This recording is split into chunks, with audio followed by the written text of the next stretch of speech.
Have you ever woken up at 3 a.m. to the annoying sound of your smoke detectors going off? We'll help you solve that issue.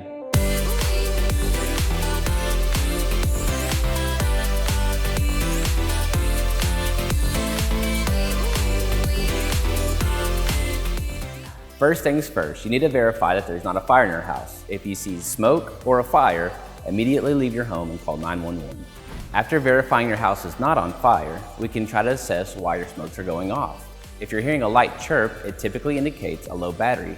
If you're hearing a loud shriek, that typically indicates the need for resetting your smokes or a malfunctioning smoke that may need to be replaced.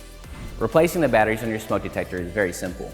You open the compartment on the side of the smoke detector, determine the existing type of battery, and replace it with a fresh new one. Once you've replaced the batteries, you may need to reset your smoke detectors. You do this by pressing and holding the test button on the smoke detector. If it's a loud shriek, what you may need to do is reset your smokes. You do this by pressing and holding on the test button. Again, this is Jared with IS Residential, and thank you for watching.